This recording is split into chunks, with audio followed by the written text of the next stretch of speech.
जय श्री कृष्ण। मैं doctor Sunil, assistant professor, विज्ञापन संख्या 51 के विषय में एक बड़ी न्यूज है।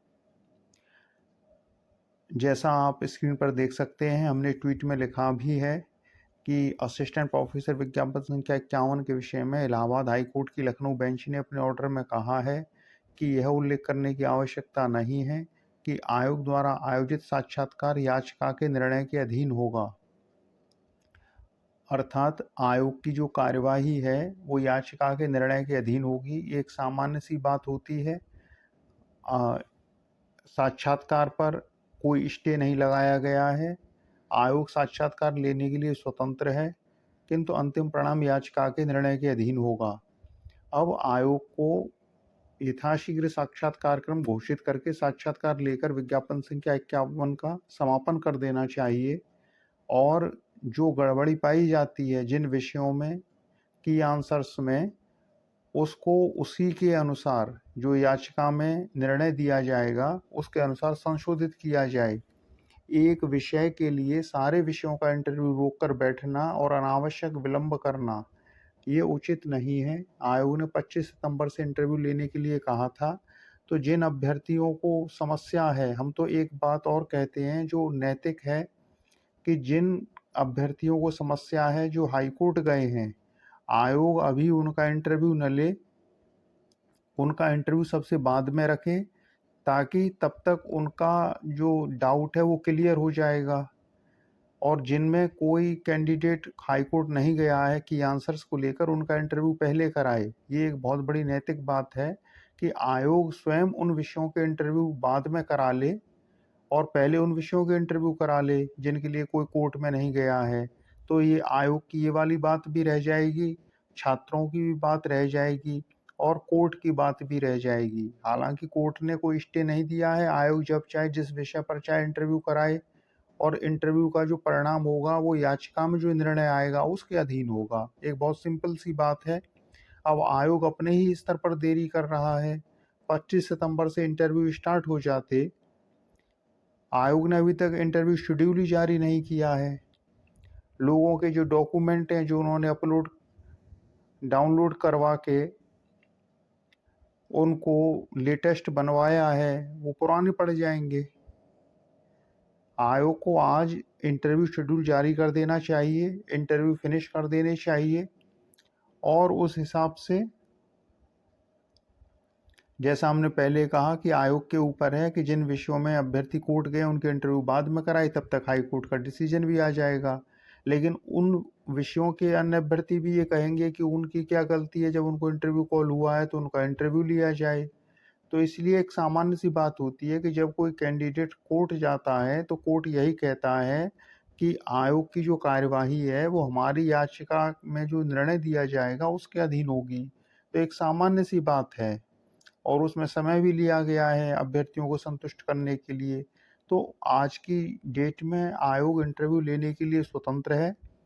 इसलिए शिक्षा सेवा चयन आयोग से निवेदन है कि इंटरव्यू शेड्यूल जारी करे। आप लोग भी जो इस वीडियो को देख रहे हैं, इसको कमेंट करिए, शेयर करिए, ताकि बात आयोग तक पहुंचे कि क्यों अनावश्यक विलंब कर रहे हो। पहले 3 साल 4 महीना लेट हो चुका है, अब किस चीज़ का इंतज़ार चल रहा है।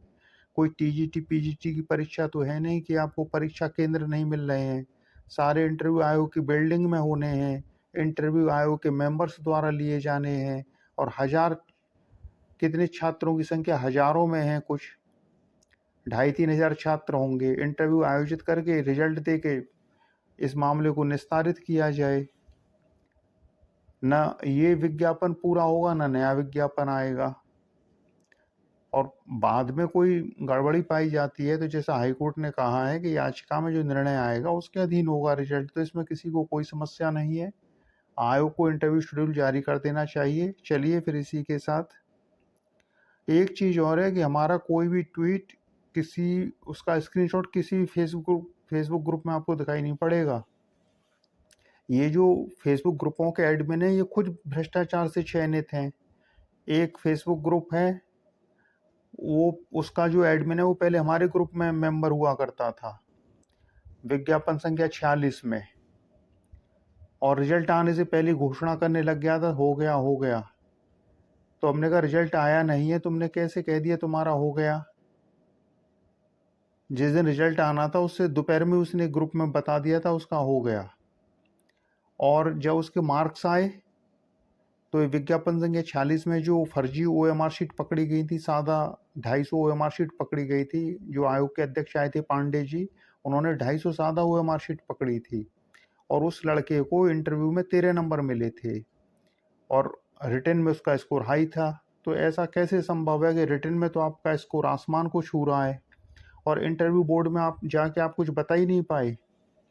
ये दोनों चीज़ें आपस में मैच नहीं करती हैं कि अगर कोई कैंडिडेट रिटन में तो 90 प्रश्न ठीक कर रहा है लेकिन इंटरव्यू में 13 नंबर पा रहा है, घटिया नंबर, सबसे न्यूनतम नंबर, जिससे कम नंबर आयोग दे ही नहीं सकता है, तो इसका क्या अर्थ हुआ कि वो इंटरव्यू बोर्ड को फेस ही नहीं कर पाया, वो कुछ बता ही नहीं पाया। तो ये भ्रष्टाचार का ज्वलंत उदाहरण है कि रिटन में तो स्कोर हाई जा रहा है लेकिन इंटरव्यू में 0 हो। अरे अगर रिटन में 90 प्रश्न ठीक कर रहे हो तो इंटरव्यू में भी तो 20 नंबर लेना चाहिए। तो इसलिए हमारा कोई भी स्क्रीनशॉट किसी फेसबुक ग्रुप में नहीं दिखाई पड़ेगा। जो भ्रष्टाचार से चयनित होके आए हैं वो मेहनत को क्या समझेंगे कि मेहनत क्या होती है, पढ़ाई लिखाई क्या होती है। दाव लगा, चयनित हो गए। तो ऐसी बातें हैं। हमें अपने इस पर फोकस करना है कि विज्ञापन संख्या 51 निगरानी समिति के निरीक्षण में इसकी ओएमआर चेक हुई है, ये याद रखना चाहिए। ये आयोग की तरफ से नहीं हुआ है। अगर आयोग की तरफ से कार्रवाई चल रही होती तो कुछ हो भी सकता था। जैसे एग्जाम के तुरंत बाद 2 लोग पकड़े गए थे पेपर बेचने में, उसके बाद जो एसटीएफ सक्रिय हुई और शासन ने जो एक निगरानी टीम बनाई, उसके चलते ये परिणाम आया है। इसलिए इस परिणाम में आपको इतना बड़ा वो नहीं दिखाई पड़ रहा होगा। अब दूसरी बात की आंसर्स को लेकर है, रिवाइज्ड की आंसर को लेकर, वो एक अलग पहलू है कि उस पर क्या किया गया। लेकिन वो वाली जो गड़बड़ी थी कि रिटन में स्कोर हाई और इंटरव्यू में 0, वो इसमें नहीं दिखाई पड़ेगा। तो चलिए, शिक्षा सेवा चयन आयोग से निवेदन है और उनसे कहना है जो फेसबुक ग्रुप चला रहे हैं चलाते रहिए अपने ग्रुप। आपके ग्रुप में केवल भीड़ है। जिस ग्रुप में हमारे जैसे मेंबर ना हो उस ग्रुप का कोई औचित्य नहीं है। वो एक भीड़ है और भीड़ का कोई लक्ष्य नहीं होता। और मूर्ख जिस ग्रुप के एडमिन बने पड़े हों, उन ग्रुपों की क्या दशा होगी। उस ग्रुप में किसी का कुछ नहीं होना है। जहाँ एडमिन ही मूर्ख है, वो ऐसी कोई बात ही नहीं उठाएंगे। क्या किसी फेसबुक ग्रुप के एडमिन को लिखते देखा है कि भैया रिजल्ट आ गया, 51 का इंटरव्यू होना चाहिए? वो खुद भ्रष्टाचार से चयनित हैं। चलिए फिर इसी के साथ जय श्री कृष्ण।